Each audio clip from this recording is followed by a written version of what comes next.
Mongol साम्राज्य का आज तक का सबसे बड़ा शासक चंगेज खान, जिसके लड़ने के तरीके और उसकी ताकत से पूरी दुनिया परेशान थी और डरी हुई थी, जिसने पूरे के पूरे एशिया को अपने कब्जे में ले लिया था। क्या होता अगर चंगेज खान हमारे भारत के छत्रपति शिवाजी महाराज से लड़ते, यानी कि मराठाओं का आज तक का सबसे बड़ा शासक, जिनकी रूलिंग पावर शायद आज तक के सभी राजाओं में सबसे ज्यादा रही थी।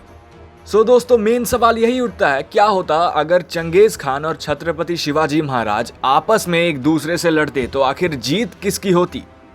आप इसका आंसर जानेंगे हमारे इसी वीडियो में, सो इसे एंड तक जरूर देखना। दोस्तों, स्वागत है आप सभी का हमारे चैनल गेंद जीके के एक नई वीडियो में। नंबर 1, सबसे पहले बात करेंगे आर्मी पावर के बारे में। दोस्तों, अगर सेना के मामले में कंपेयर किया जाए तो चंगेज खान की सेना लगभग 10,000 की थी, जहां पर मंगोलों के साथ साथ उसने बहुत सारे अफगानी रूलर्स को भी अपने साथ लिया था।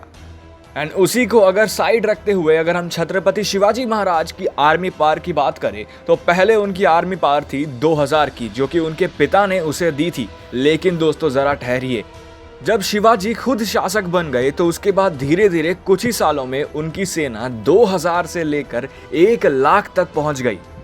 आप इससे एक अंदाजा लगा सकते हैं कि शिवाजी की माइंड कितनी ज्यादा तेज चलती थी।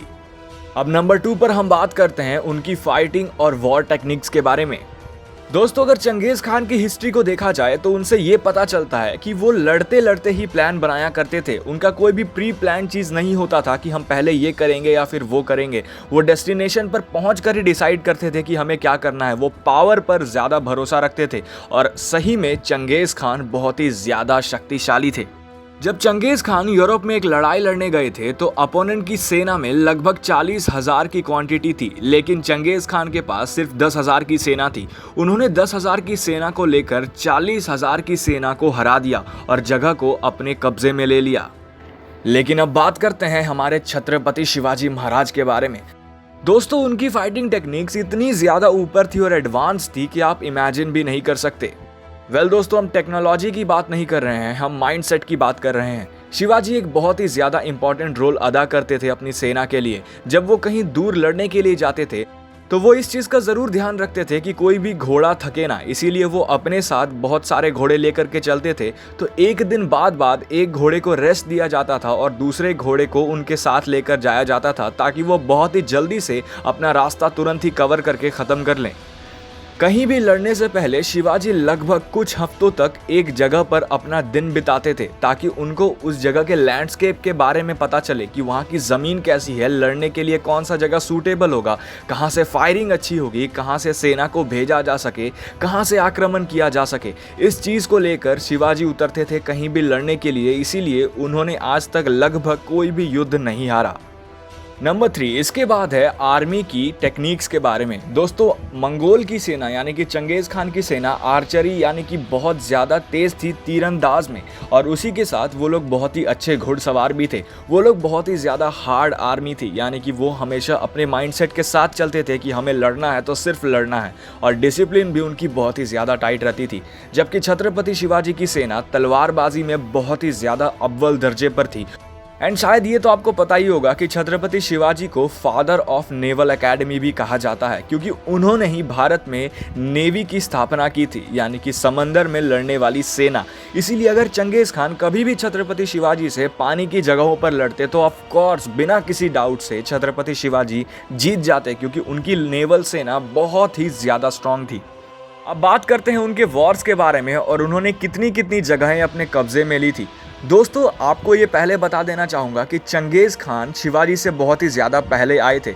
उनका जन्म 1162 में हुआ था, जबकि शिवाजी का 1630 में, यानी कि लगभग 500 साल का अंतर रहा था। लेकिन दोस्तों, हम यहाँ पर टेक्नोलॉजी की कंपैरिजन नहीं कर रहे हैं, हम यहाँ पर माइंडसेट और ताकत की कंपैरिजन कर रहे हैं। छत्रपति शिवाजी का आज तक का एक बहुत ही ज्यादा बड़ा युद्ध था 1659 में, जो कि उन्होंने अफजल खान के खिलाफ लड़ा था और वो जीत गए थे।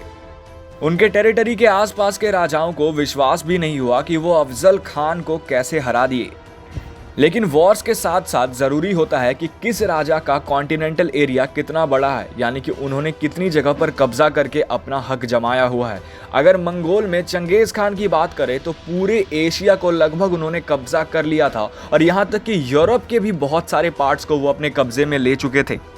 उनका साम्राज्य बहुत ही ज्यादा बड़ा था। लेकिन जरा ठहरिए, अब बात आती है छत्रपति शिवाजी महाराज की। जरा इस इंडिया के मैप को देखिए जहां पर आपको मराठा साम्राज्य के पूरे एरिया को दिखाया गया है। छत्रपति शिवाजी ने लगभग पूरे के पूरे भारत पर अपना हक जमा लिया था और किसी राजा की यह हिम्मत तक नहीं थी कि छत्रपति शिवाजी से आकर लड़े और उनसे उनकी जमीन छीन कर ले जाए। शिवाजी हिंदू थे, लेकिन वो अपने साथ बहुत ही ज्यादा मुस्लिम सेना भी रखे थे, क्योंकि उनमें वो टैलेंट था जो कि बाकियों में नहीं था। इसीलिए उन्होंने धर्म को पीछे रखकर पहले अपनी बुद्धि का प्रयोग किया।